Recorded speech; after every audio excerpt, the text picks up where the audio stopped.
9th, 1941. 11:07 a.m. North Atlantic, 300 miles south of Iceland. The sea is a churning slate wall, whitecaps exploding against the bow of HMS Bulldog. Lieutenant Commander Joe Baker clings to the bridge wing, salt crusting his beard, eyes locked on the periscope feather slicing the water 800 yards off the port beam. Depth charges still rumble in the distance. HMS Broadway's last pattern. When the U-boat breaches like a steel leviathan, conning tower scarred, diesel smoke coughing black. Surface action. Action stations. Baker's voice cracks over the klaxon. Gunners swing the 4-inch toward the wounded beast. U-110 wallows, hatches flung open. Crew scrambling topside in panic. Corvettan Captain Fritz Julius Lemp staggers onto the bridge, uniform soaked, face pale as the foam. He raises both hands. No shots. Baker's finger hovers over the firing lip. Then he sees it. A sailor on the sub's casing, hurling weighted bags overboard, codebooks, glinting metal. And one man, young, frantic, clutching a wooden box the size of a typewriter. The Enigma. Baker's heart slams against his ribs. Boarding party. Now. Petty Officer William Treby is first over the rail, Sten gun swinging,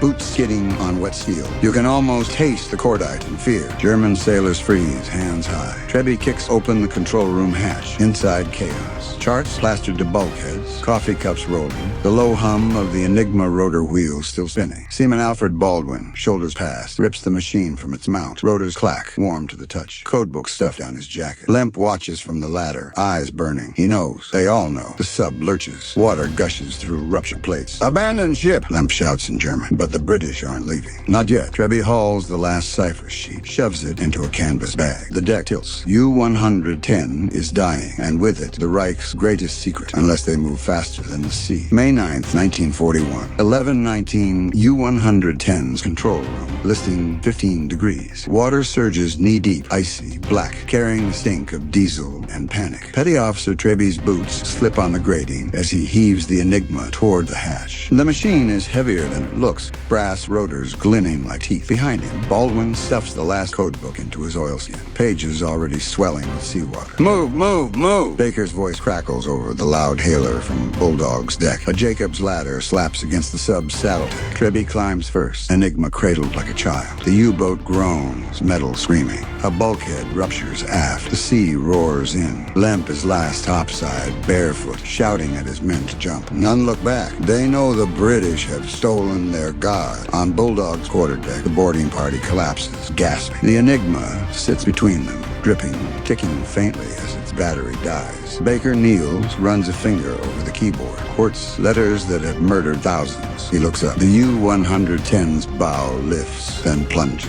A final hiss of air. Gone. Taking 35 souls with her, but not the secret. In the wardroom, under a single swinging bulb, the prize is unwrapped. Lieutenant David Balmy, second in command of the boarding party, opens the codebook. Columns of 4-letter groups. Big room tables. A handwritten note. Für den Führer. Streng geheim. Balma's hands tremble. Not from cold. From the weight of what this means. Every convoy route. Every Wolfpack rendezvous. Every order from BDU. Naked. Baker radios Albradia, the corvette circling astern. Priority signal to Admiralty. Eyes only. We have it. The operator's Morse key clatters like gunfire. Across the wave tops, the reply crackles back. Secure the package. Steam for Scapa at best speed. No stops. Night falls hard. The Bulldog plunges through 20-foot swells. The Enigma lashed in a crate marked Typewriters Fragile. Below, in the mess deck, the boarding party drink cocoa laced with rum. Treby stares at the bulkhead. I keep seeing Lemp's eyes, he mutters. Baldwin laughs too loud. He'll be in a POW camp by tomorrow. We'll be heroes. But Baker, alone on the bridge, watches the wake. Heroes? Or the men who just handed Hitler's Navy its death sentence. At Bletchley Park, 1,200 miles away, a telephone rings in Hut 8. A Wren operator lifts the receiver. Bulldog inbound. Special cargo. ETA 48 hours. She runs, bare feet on cold linoleum. Down the corridor, bursts into the hut. Alan Turing looks up from a Ban Barismus sheet. Hair wild, tie askew. What is it? She can barely speak. They've got one. A live one. Turing's teacup crashes to the floor. The room freezes, then erupts. Because if the Enigma is intact, if the settings are current, the entire U-boat war just tilted on its axis. But first, Bulldog has to survive the Wolfpacks still hunting her. May 11th, 1941. 4:37 a.m. Scapa Flow, Orkney Islands. The anchorage is a black mirror under low cloud. Only the red glow of HMS Bulldog Bulldog's funnel giving her away as she ghosts between the anti-torpedo nets. No bands, no cheers. Just the clank of the brow hitting the jetty and the hiss of steam. Lieutenant Commander Baker steps ashore first, collar up. The crate balanced on a sailor's shoulder behind him like a coffin. A staff car idles, headlights dimmed to slits. Inside, Commander Jeffrey Colpoys, Naval Intelligence, face carved from granite. Any leaks, he asks. Baker shakes his head. Good. From this moment, U-110 never existed. The crate vanishes into the back of a Humber staff car. Bulldog's crew are marched to a Nissen hut, sworn to silence under the Official Secrets Act. Trevi signs the form, pen shaking. Baldwin whispers, "What if Jerry finds out we've got it?" A Marine sergeant slams the door. Click lock. Meanwhile, the Humber races south through the night, tires humming on wet tarmac. At Bletchley Park, dawn is a gray smear over the mansion's chimneys. The car crunches onto gravel. Turing waits on the steps in a dressing gown, pipe clenched, eyes bloodshot from 72 hours without sleep. The crate is carried past him into Hut 8. He doesn't speak, just lifts the lid. The Enigma sits there, barnacles of dried salt on its casing.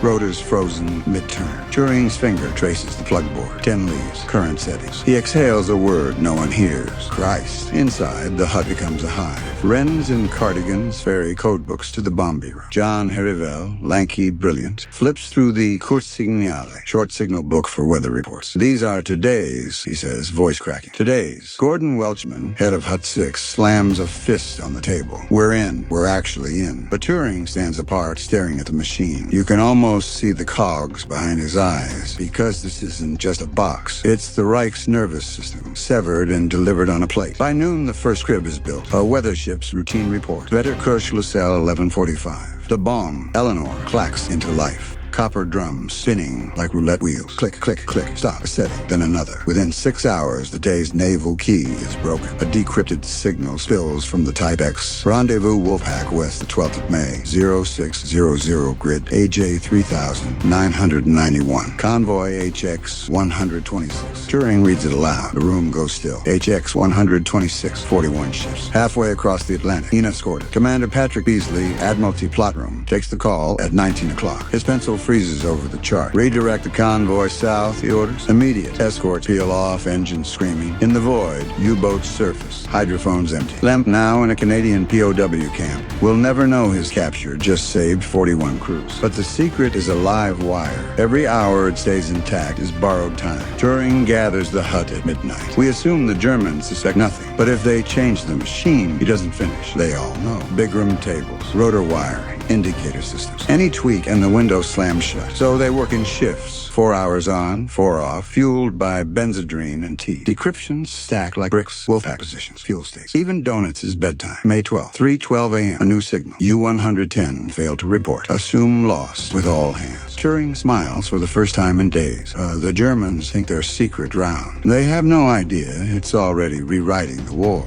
But across the North Sea in Kurneval, Admiral Donut stares at the same silence on his plot. Something is wrong. The convoys are slipping away like smoke. He reaches for the telephone. Prepare new rotor. Effective the 1st of June. The noose tightens. Bletchley has 3 weeks. 3 weeks to bleed the U-boats dry before the cipher changes and the abyss swallows the advantage.